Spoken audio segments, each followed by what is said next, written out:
位贝克父子提琴的朋友，大家好！今天我们很荣幸邀请到雍庆及威庆父子俩来到我们台北店来进行这个换弓毛的服务。我介绍一下雍庆本人一些经历。他是之前跟威廉萨口一起来做学习很长的一段时间，同时他也是美国提琴施工协会的负责人，并且也在积极的推广保护本南木口的树种。那这个很荣幸的机会来邀请到他们，我们也针对一些问题想请教他们，什么样的书可以让我们在提琴或琴弓上面来做学习呢？ Yes, books can help. There are many books. Of course, one has to understand the background of books. Sometimes books are an agent for selling things. Sometimes not all the pictures are correct in books. But there are certain, for instance, bow books that are done very, very well. The Larcher book by the late Bernard Milan and Jean-Francois was a book that took several years to make, but was based on several decades of Mr. Milan's knowledge on bows. Of course, he had one of the greatest collections in the world. And I was very fortunate over the last 15 years to see these bows many times and actually photograph whatever I wanted from this collection. 那我们都知道，您曾经在世界的专家、最高专家下，受训过，然后一起工作过多年的时间。那经过了这漫长的时间，如今您也成为了世界上最顶级的专家之一。那我们想问一下说，在这个网络世代里，所谓的专家真的能够非常的快速成为吗？ Bow expertise takes a considerable time to learn. You have to have a good memory. You have to have the good fortune of seeing many fine examples over extended period of time, not just a few years. You certainly need to understand bow making, technically how a bow is made. Many characteristics of bow makers are a consequence of their physical approach to how they make the bow. How they hold something in the left hand, how they might use the right hand, the relationship to the right and the left hand. So if these points that I just talked about, and if you don't understand bow making, they will be lost on you. 您可以提一下所谓的那种提琴跟琴弓的拍卖会吗？因为有很多的人可以到那个地方买到非常低廉的乐器琴弓。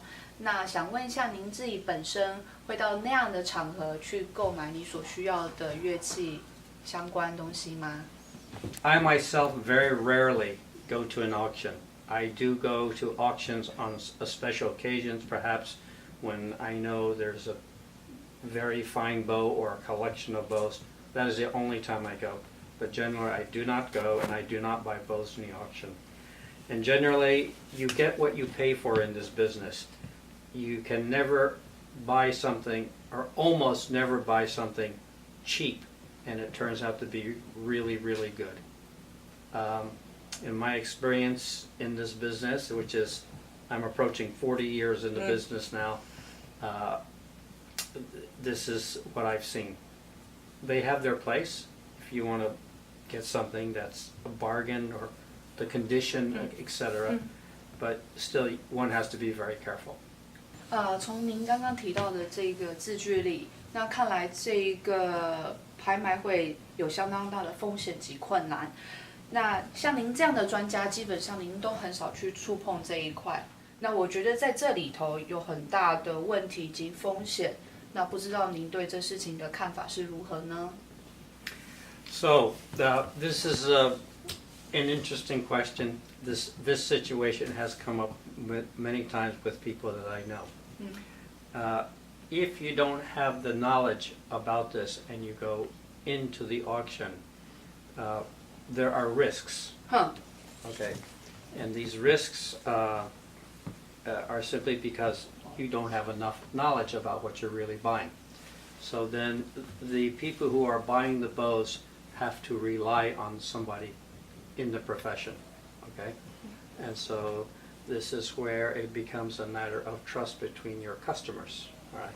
I've had many instances, unfortunately, people who have bought some things in auctions that have turned out either to be broken or not what they're supposed to be.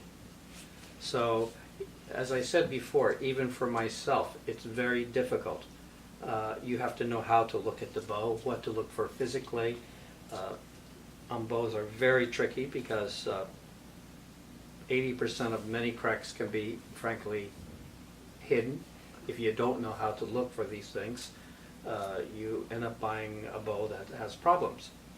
您提到了我应该要建立所谓的信任，可是你之前又提到了所谓的滥用信任这个词，那我怎么知道说我的信任没有被利用呢？ So the question of trust is always a difficult subject.